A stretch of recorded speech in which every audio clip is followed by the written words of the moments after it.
Hi friends, welcome back to my channel Bhavapuri kitchen. ఇవాళ మీ అందరికీ నా స్టైల్ చేపల పులుసు ఎలా చేస్తానో చూపించేస్తాను. అది కూడా కొర్రమీను చేపల పులుసు అండి. చేపల పులుసు పెట్టినప్పుడు అది కొర్రమీనుతో పెడితే ఇంకా టేస్ట్ బాగుంటుంది. సో అందుకే మీ అందరికీ ఇవాళ కొర్రమీనుతో చేపల పులుసు ఎలా చేసుకోవాలో చూపిస్తాను. ఇంకా అస్సలు లేట్ చేయకుండా వీడియో స్టార్ట్ చేసేద్దాము. కొర్రమీనుతో చేపల పులుసు ఎందుకు బాగుంటుందంటే, కొర్రమీను మనకి లైవ్ ఫిషెస్ ఉంటాయి కాబట్టి ఎక్కువ నాన్ వెజ్ స్మెల్ ఉండదు అండ్ టేస్ట్ కూడా చాలా బాగుంటుందండి కొర్రమీనుతో పులుసు పెట్టుకుంటే. నేనైతే మార్నింగ్ వెళ్ళి ఎంచక్క చేపలను అయితే తెచ్చేసుకున్నాను ఫిష్ మార్కెట్కి వెళ్ళి. చూడండి, కొర్రమీను అయితే నేను 3 kgs తెచ్చుకున్నాను. ఆల్మోస్ట్ అన్నీ చనిపోయాయి, ఇది ఒక్కటి బతుకుంది మీకు చూపించడానికి. ఇలా కొర్రమీను చేపల్ని మనకి లైవ్ ఇస్తారు. వాటిని తెచ్చుకొని మనం హ్యాపీగా పీసెస్గా కట్ చేసుకొని నీట్గా క్లీన్ చేసేసుకొని పెట్టుకోవాలి. సో ఆ ప్రాసెస్ మొత్తం కంప్లీట్ చేసేసిన తర్వాత, అండ్ ఇంకోటి ఏంటంటే, చేపలైనా ఏదైనా నాన్ వెజ్ అయినా కానీ కల్లుప్పు యాడ్ చేసి మీరు క్లీన్ చేసుకున్నారనుకోని ఆ నాన్ వెజ్ స్మెల్ అనేది ఉండదు. సో తప్పకుండా కల్లుప్పు యాడ్ చేసుకొని క్లీన్ చేసుకోండి.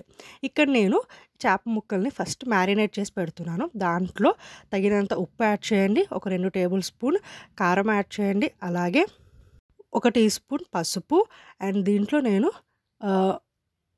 పచ్చి కొబ్బరి పేస్ట్, అల్లం వెల్లుల్లి పేస్ట్ కూడా యాడ్ చేస్తున్నాను. పచ్చి కొబ్బరి పేస్ట్ అయితే 1.5 టేబుల్ స్పూన్ యాడ్ చేయండి, అలాగే 1 టేబుల్ స్పూన్ ఆయిల్ యాడ్ చేయండి, అండ్ అల్లం వెల్లుల్లి పేస్ట్ కూడా 1 టేబుల్ స్పూన్ యాడ్ చేసుకోండి. కావాల్సినవన్నీ ఇంగ్రీడియంట్స్ యాడ్ చేసుకొని బాగా ముక్కలకి పట్టేటట్టు మిక్స్ చేసుకొని పెట్టుకోవాలి. నా స్టైల్ చేపల పులుసు అన్నాను కదా, సో నేనైతే ముందుగానే చేపల్ని ఇలా మ్యారినేట్ చేసి పెట్టుకుంటాను. సో మనం కర్రీ స్టార్ట్ చేసి చేప ముక్కలు వేసే లోపు బాగా ఉప్పు కారాలు పట్టుంటుంది. సో టేస్ట్ కూడా చాలా బాగుంటుంది అండ్ తొందరగా కూడా కుక్ అయిపోయింది చేపలు. మరి ఇక్కడ నేను ఒక వెడల్పాటి గిన్నె తీసుకున్నాను.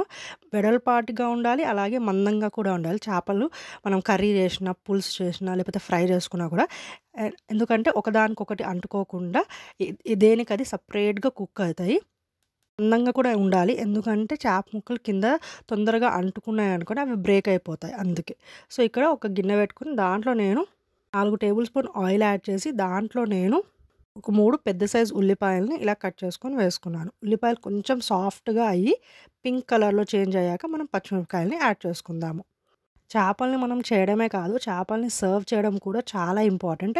పీస్ అనేది విరగకుండా అలాగా తీసి సర్వ్ చేయాలి, అప్పుడే పర్ఫెక్ట్గా ఉండినట్టు. అందుకే ఇలా మందపాటి గిన్నె తీసుకున్నాం అనుకోండి, అవి చేపలు అనేవి బ్రేక్ అవ్వకుండా ఉంటాయి. ఇక్కడ ఉల్లిపాయలు కొంచెం పింక్ కలర్లో చేంజ్ అయిన తర్వాత నేను ఒక 4 పచ్చిమిరపకాయలు వేసుకున్నాను. పచ్చిమిరపకాయలకి జస్ట్ పైన కొంచెం ఘాటు పెట్టి వేసుకోవాలి. చేపల పులుసులో పచ్చిమిరపకాయ మొత్తం ఇలా ఉంటే పొడుగ్గా చాలా టేస్టీగా ఉంటుంది, బాగుంటుంది కూడా. సో చిన్న ఘాటు పెట్టేసి మీరు వేసేసుకోండి పచ్చిమిరపకాయలని.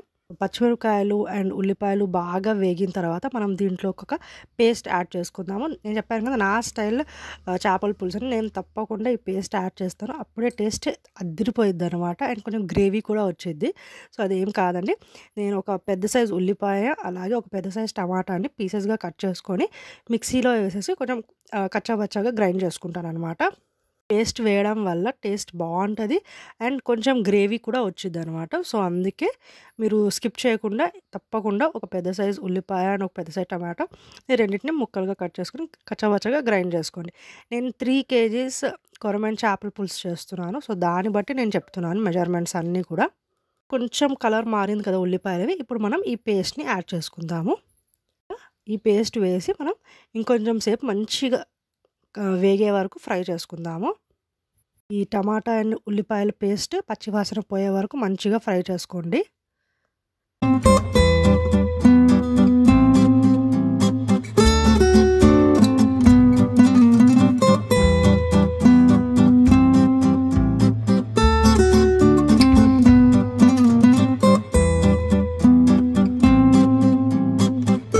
ఒక్కొక్కరు ఒక్కొక్క స్టైల్ చేస్తారు చేపల పులుసు. ఎలా చేసినా కూడా చేపల పులుసు చాలా టేస్టీగా ఉంటుంది. చేపలు ఇష్టపడే వాళ్ళకైతే చాలా నచ్చిద్దండి. ఒక్కసారి నేను చెప్పే టిప్స్‌తో మీరు నా స్టైల్ చేపల పులుసు చేసుకోండి. తప్పకుండా ఇంకొకసారి మళ్ళీ కూడా మీరు ఇదే ట్రై చేస్తారు. మీకు అంతా నచ్చిద్ది. పర్ఫెక్ట్ మెజర్మెంట్స్‌తో అండ్ కావాల్సిన టిప్స్‌తో చెప్తున్నాను. చూడండి, ఇలా మంచిగా గోల్డెన్ కలర్‌లోకి వేగిన తర్వాత మనం దీంట్లోకి ఒక టేబుల్ స్పూన్ అల్లం వెల్లుల్లి పేస్ట్ యాడ్ చేసుకుందాం. మనం ఆల్రెడీ మ్యారినేషన్‌లో ఒక టేబుల్ స్పూన్ ఏసాం కాబట్టి, ఇంకొక టేబుల్ స్పూన్ అయితే సరిపోయిద్ది. చేపల పులుసులో ఎక్కువగా పట్టదనమాట అల్లం వెల్లుల్లి పేస్ట్ అనేది. వెల్లుల్లి పేస్ట్ పచ్చివాసన పోయే వరకు మంచిగా ఫ్రై చేసుకోండి. ఆ తర్వాత మనం పచ్చి కొబ్బరి పేస్ట్‌ని కూడా యాడ్ చేసుకుందాము. చాలామంది చేపల పులుసులో పచ్చి కొబ్బరి పేస్ట్ యాడ్ చేయరు. కానీ ఒక్కసారి పచ్చి కొబ్బరి పేస్ట్ యాడ్ చేసి ట్రై చేయండి. మీకు తప్పకుండా నచ్చిద్ది. ఇలా మంచిగా ఫ్రై చేసుకోవాలి. బాగా వేగిందనుకోండి టేస్ట్ చాలా బావుంటది. ఉల్లిపాయలు బాగా వేగితే చికెన్ కర్రీలో అయినా గానీ, మటన్ కర్రీలో అయినా గానీ, అలాగే ఫిష్‌లో కూడా మనకు బాగా వేగితే బావుంటది. పులుసులోనే కాదండి, ఇగురు చేసినప్పుడు కూడా ఇలా ఇలాగే చేసుకునే ప్రాసెస్ మీకు అందరికీ నచ్చిద్ది. అండ్ ఇక్కడ నేను పచ్చి కొబ్బరి పేస్ట్ ఒక 2 టేబుల్ స్పూన్ యాడ్ చేసుకున్నాను. కొబ్బరి పేస్ట్ కూడా పచ్చి వాసన పోయే వరకు మంచిగా ఫ్రై చేసుకోండి. మంచిగా ఫ్రై అయ్యి మనకి బార్డర్ మొత్తం కూడా గోల్డెన్ కలర్‌లోకి చేంజ్ అయ్యిద్ది. అప్పుడు పర్ఫెక్ట్‌గా అల్లం వెల్లుల్లి పేస్ట్ అండ్ పచ్చి కొబ్బరి పేస్ట్ ఫ్రై అయినట్టు. ఆ తర్వాత మనం చేప ముక్కల్ని యాడ్ చేసుకుందాము. ఈలోపు మీరు ఒక 100 గ్రాముల చింతపండుని ఒక గ్లాస్ వాటర్ వేసి నానబెట్టుకోండి. 3 కేజీస్‌కి కరెక్ట్‌గా సరిపోయిద్ది 100 గ్రాముల చింతపండు అయితే. ఇలా కాస్త ఫ్రై అయిన తర్వాత మనం దీంట్లోకి ఫిష్ మసాలా యాడ్ చేసుకుందాము. ఒక 2 table spoon fish masala add చేయండి. ఫిష్ మసాలా అస్సలు స్కిప్ చేయకండి. టేస్ట్ అద్దిరిపోయిద్ది ఫిష్ మసాలా యాడ్ చేయడం వల్ల. సో, ఫిష్ మసాలా కూడా యాడ్ చేసి కొంచెం సేపు దాంట్లో వేగనివ్వండి. ఆ తర్వాత మనం దీంట్లోకి చేప ముక్కల్ని యాడ్ చేసుకుందాము. 2 మినిట్స్ తర్వాత మనం దీంట్లోకి చేపల్ని యాడ్ చేసుకుందాము. మనం ముందుగానే మ్యారినేట్ చేసి పెట్టుకున్నాం కదా! అట్‌లీస్ట్ నాకైతే ఒక 15 మినిట్స్ పట్టింది కర్రీ స్టార్ట్ చేసి చేప ముక్కలు వేసేలోపు 15 మినిట్స్ పట్టింది. సో, ఈ 15 మినిట్స్ మంచిగా సోక్ అయ్యి ఉంటదనమాట.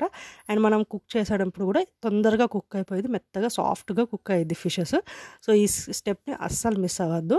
తప్పకుండా ముందే మ్యారినేట్ చేసి పెట్టుకోండి. నేను మొత్తం ఫిషెస్‌ని యాడ్ చేసేసుకున్నాను. మీరు ఏమన్నా కలిపేది ఉంటే మాత్రం ఇప్పుడే స్పూన్ పెట్టి కలిపేయండి. ఎందుకంటే ఒక్కసారి చింతపండు రసం వేసిన తర్వాత అస్సలు స్పూన్ పెట్టకూడదు. లాస్ట్‌లో మనం సర్వ్ చేసేటప్పుడే స్పూన్ పెట్టాలి. ఎందుకంటే తొందరగా బ్రేక్ అయ్యిద్ది. కుక్ అయ్యే కొద్దీ ఏంటంటే చేప ముక్కలు సాఫ్ట్ అవుతూ ఉంటది. సో, మనం స్పూన్ పెట్టాము అనుకోండి తొందరగా బ్రేక్ అయిపోయిద్ది పీసెస్ అస్సలు బాగోదు. సో, అందుకే ఏమైనా కలుపుకునేది ఉంటే ఇప్పుడే బాగా పర్ఫెక్ట్‌గా కలిసేలాగా కలిపేసుకోండి. సో, ఇలా నేనైతే మంచిగా ఉల్లిపాయలు, పచ్చిమిరపకాయలు ఇవన్నీ దానికి పట్టేటట్టు బాగా మిక్స్ చేసి పెట్టేసుకున్నాను. ఒక్క 10 మినిట్స్ మనం సిమ్‌లోనే పెట్టేసి అలాగే ఉంచేద్దాం. సో దట్ ఫిష్ అనేది కొంచెం మనకి కుక్ అయిన తర్వాత మనం దీంట్లోకి చింతపండు రసంని యాడ్ చేద్దాం. మూత పెట్టేసి నేనైతే పెట్టేసుకున్నాను. ఒక 10 మినిట్స్ తర్వాత చూడండి దాంట్లో వాటర్ అనేది కొంచెం రిలీజ్ అవుతుంది. సో, ఆ వాటర్‌లో కొంచెం సేపు మనం కుక్ చేసామనుకోండి ఫిషెస్ బావుంటది. ఆ తర్వాత చింతపండు రసంని యాడ్ చేయండి. చెప్పాను కదా! ఒక 100 గ్రాముల చింతపండు రసంలో నేను ఒక గ్లాస్ వాటర్ వేసి సోక్ చేసి పెట్టాను. ఆ తర్వాత చింతపండు మొత్తం రసం తీసేసి ఇప్పుడు యాడ్ చేసేసుకున్నాను. కరెక్ట్‌గా సరిపోయిద్దండి. ఈ 3 కేజీలు కొరమేను చేపలకి 100 గ్రాముల చింతపండు రసం కరెక్ట్‌గా సరిపోయిద్ది. చెప్పాను కదా! ఒక్కసారి చింతపండు రసం వేసిన తర్వాత అస్సలు స్పూన్ పెట్టకూడదు. ఇలా మీరు కలుపుకోవచ్చు. కలపకుండా ఉండకూడదు. కలపాలి తప్పకుండా. కానీ ఇలా గిన్నె పట్టుకొని వీడియోలో చూపించినట్టు మీరు కలుపుకోవచ్చు. అంటే అడుగున అంటుకుపోతుంటది. సో, ఒక 3 మినిట్స్‌కి ఒకసారి లేకపోతే ఒక 5 మినిట్స్‌కి ఒకసారి మూత తీస్తూ ఇలా గిన్నెను పట్టుకొని వీడియోలో చూపించినట్టు చేయండి. ఒకసారి చింతపండు రసం వేసిన తర్వాత నేను సిమ్ టు మీడియం మధ్యలో పెట్టేసి మూత పెట్టేశాను. 5 మినిట్స్ తర్వాత చూడండి మంచిగా బాయిల్ అవ్వడం స్టార్ట్ అయింది. ఇప్పుడు మనం కొంచెం కొత్తిమీరని యాడ్ చేసుకుందాము. మళ్ళీ లాస్ట్‌లో యాడ్ చేస్తాను. కొత్తిమీర యాడ్ చేసిన తర్వాత ఒక హాఫ్ గ్లాస్ వాటర్ కూడా యాడ్ చేయండి. అంతకంటే ఎక్కువ అస్సలు అవసరం ఉండదు. హాఫ్ గ్లాస్ వాటర్ యాడ్ చేసేసి ఒకసారి మళ్ళీ బాగా మనం వీడియోలో చూపించినట్టు కలుపుకొని మూత పెట్టేసి మళ్ళీ సిమ్‌లో లేకపోతే ఒక 5 మినిట్స్ మీడియం ఫ్లేమ్‌లో పెట్టి ఆ తర్వాత మళ్ళీ సిమ్‌లో పెట్టేసి మనం కుక్ చేసుకున్నాం అనుకోండి పర్ఫెక్ట్‌గా కుక్ అయిపోయిద్ది. ఒక 5 మినిట్స్ మీడియం ఫ్లేమ్‌లో పెట్టి ఆ తర్వాత వెంటనే సిమ్‌లో పెట్టేయండి. ఎంత స్లోగా కుక్ అయితే ప్రతి ఒక్క పీస్ కూడా ఒకదానికొకటి అంటుకోకుండా ఇలాంటి వెడల్పాటి గిన్నెలో కరెక్ట్‌గా కుక్ అయ్యిద్దండి. లాస్ట్‌లో ఇలా ఆయిల్ ఎలా పైనకొస్తుందో ఆయిల్ పైనకి తేలుతున్నప్పుడు లాస్ట్‌లో కొత్తిమీరతో గార్నిష్ చేసేసి ఒకసారి బాగా మిక్స్ చేసేసుకొని ఉప్పు సరిపోయిందో లేదో ఒకసారి మధ్యలోనే చూసుకోండి. ఇఫ్ సరిపోకపోతే ఇప్పుడు ఒక్కసారి కొంచెం ఉప్పు యాడ్ చేసి ఒక 2 మినిట్స్ ఉంచి స్టవ్ ఆఫ్ చేసేసుకోండి. అంతేనండి. ఎంతో ఈజీగా నా స్టైల్ చేపల పులుసు అది కూడా మీకు మంచి టిప్స్ అండ్ మెజర్‌మెంట్స్‌తో చెప్పేసాను కదా! మీరు తప్పకుండా ట్రై చేయండి. మీ అందరికి కూడా నచ్చిద్ది. అండ్ కొరమేను చేపల పులుసు చాలా బావుంటది టేస్ట్. అండ్ నేను చేసిన చేపల పులుసు అయితే నిజంగా అద్దిరిపోయిద్ది. మీరందరూ కూడా ట్రై చేసి ఎలా అనిపించిందో నాకు కామెంట్ చేయండి. అండ్ ఎప్పుడు లాస్ట్‌లో చెప్పినట్టే please like, share, comment and కొత్త వాళ్ళు నా ఛానల్‌ని సబ్స్క్రైబ్ చేసుకోండి. మరొక మంచి వీడియోతో మళ్ళీ వచ్చేసాను. అప్పటి వరకు టాటా బాయ్.